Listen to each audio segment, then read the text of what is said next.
What's up everyone? Welcome back to the Olive Drift channel. Winter Matsuri's not far away, a few weeks. So I'm doing some stuff on the rx7 to get it ready. Alrighty then. Got one part shop max parts thingy installed. This is dummy fitted. And pretty happy with the camera. It's considerably less than what I had like 12. I'm hoping for 8 or slightly less, but 6 to 8 is what we want. And it's got plenty of lock. Actually, currently the tire is hitting on the, I don't know if you can see, probably can't see over in there. That pink bracket is the brake line bracket. It's hitting on that, so I'm gonna have to relocate that so that I get good clearance, but everything else is pretty sweet. I did have the rose joint on this end here. I had to take out the locking nut, so the only thing that'll lock it is the actual, what do you call that, pinch bolt. So yeah, but everything else seems to be working all right. I'm gonna adjust the coilover into the second hole in because it looks like at the height I want to run it at. The nut on the coilover, we put it foul on the upper arm, the standard upper arm, because I want to run the factory knuckle and the factory upper arm with the part shop max lower arm and no sway bar. What my setup's going to be, and I've obviously just cut and shut the knuckles. Cut and shut. So yeah, got it to work. I'm actually going to change the bolt position on this one. I've got it in the middle hole here. I want to put it in the outer hole here, so there's less load through the arm. You can imagine the amount of pressure on this section through here, and it's got like this keyway and stuff. So I want to move it out so the load is transferred through the more solid section of the arm. And I can do that because the up in here you can see all the spaces. So if you just adjust these spaces from side to side, it even just changes the caster so dramatically. So I'm going to take a few of those out, put them on the other side, which is what I've done on the other side. So I've run even spaces on this side, leaving the caster adjustment bolt in the most outer one, giving the most strength through there, and I'll still have heaps of factory adjustment in the factory adjustable camber bolts to give me heaps of caster.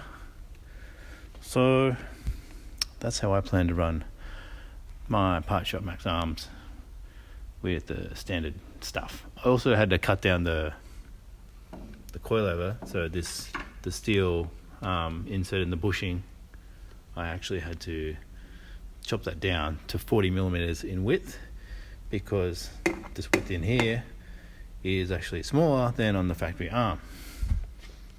Thank you, part shop max. So had to chop up the bottom of my Cusco coilovers. Yay. And I also had to drill the hole out as well to 14 millimeters because the bolt they give you that goes with their arm is 14 mil, not 12 mil. So jolly good. Anyway, I finished bolting this thing on and see how it goes. I put my new lock kit on, or the lower arm anyway. I didn't get the whole kit. So, and I had to reduce the length of it because it was too wide and it wouldn't have fitted with my guards. And I just wanted to run a pretty sort of basic setup on this thing anyway. But when I put it on with the tie rod ends I had, they were actually getting bind on the trailing wheel. So I had to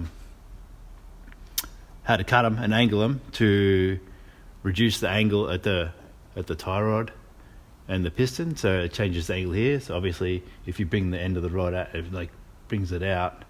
So basically, you change this angle here, and that stops the knuckle being able to flex in when it gets close to that bind point. So that's pretty much fixed. So that's pretty much ready to go, the lock kit, hopefully. Obviously, I have to test it on the day, see how it goes. And then I've got had heating issues. It was summer Matsuri when I drove, so it was pretty hot last time. But the car was getting hot, so I think because my fan shroud didn't have, I'm adding this lip around it because my brother advised me to, and that will hopefully create the tunnel and draw the air through, because the fan was just sitting sort of flush with the surface where I've cut the hole in the shroud, and wasn't really drawing air through. It can just suck the air in from the side rather than actually be forced to draw air through a tunnel. So you have to create like this tunnel, I guess.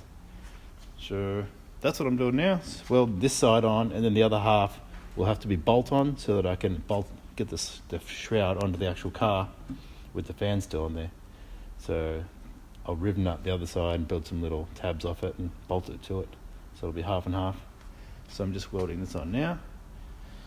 And what else have I got to do? A few other things. But anyway, let's finish this first.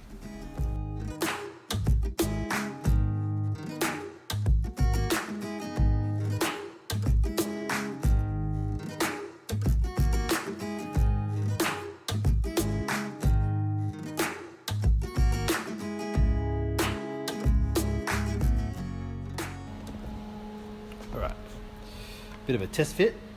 See how we see how it goes. I've sort of designed it so that it can be shoved up. All the things in the car, there we go. Something like that. So you can see now the fan is like well and truly inside the thingy. What do you call it? Shroud. The shroud tunnely part. So that should draw through all the air nicely, and I'm actually going to cut a hole on this side in the big flat area to let the air come through from the front, because I was looking on Cat's Lady. Anyway, the factory shroud has a hole down there on that side to let air come through from the front.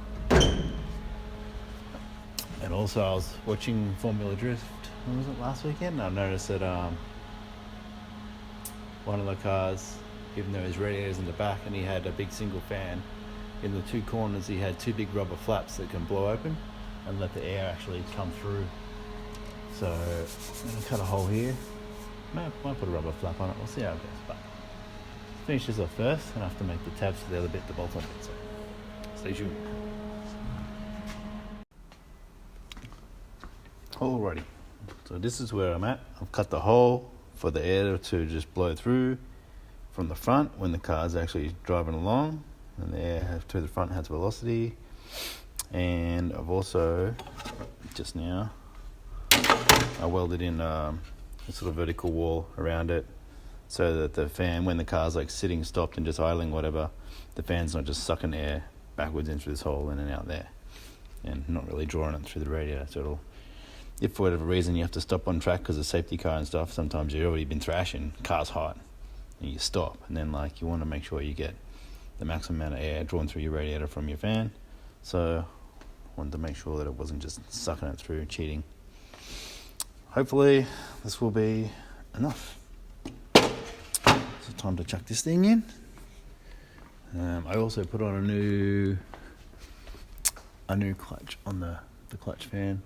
Put a new one, chucked that on this morning. They actually come in different offsets, so be careful when you buy off eBay, because they just go, yeah, 4RB, but you know, it was actually different. So it's like 5mm further forwards than where it was, the standard one that I had. But anyways, chuck the fan shroud in, and I can get on to the next project. Stay tuned. Alrighty, so the radiator shroud is all finished, bolted on.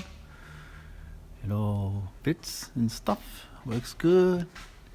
You can see in there the wall that stops the air from getting sucked through right there.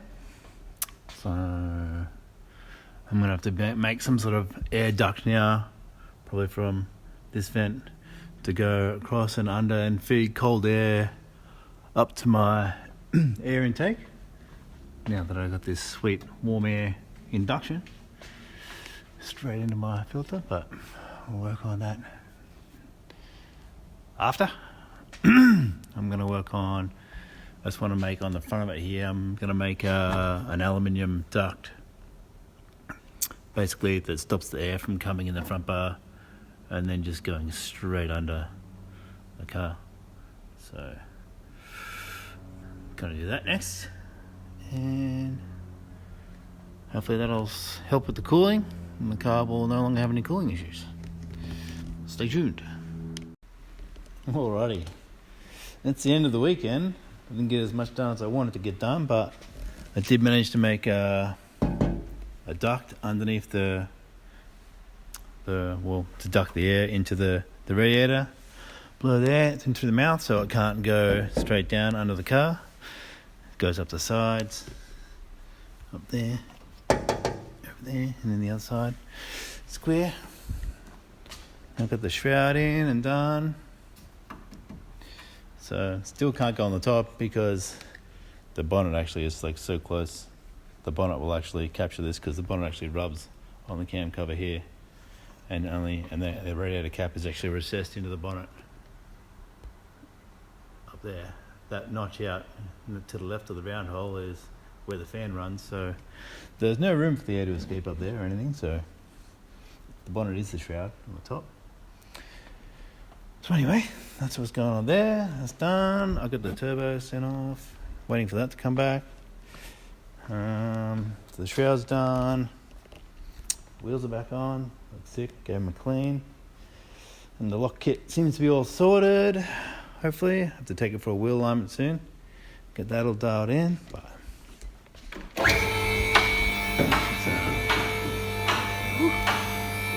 all creaky. I tell you what, I don't know how old this host is, but it's beautiful. Safety first.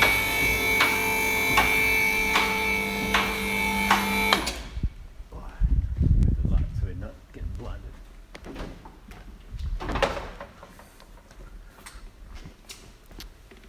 Boom. So that's what I did there.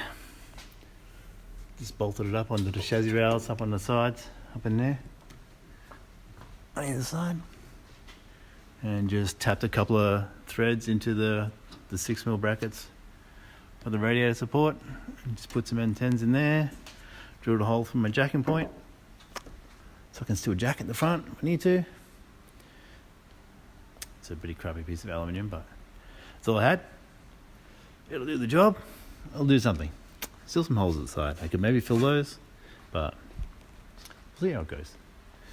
I'm running out of time. I want to do other things first. So anyway, that's it for this video. Thanks for watching. Stay tuned for the next one. Check out isleofdrift.com.au for all the clothing and merch and stuff. Got some new hoodies on there and some new kids t-shirts have just arrived as well. All the kids stuff is back in stock. And what else? Like, comment, subscribe. See you, bye.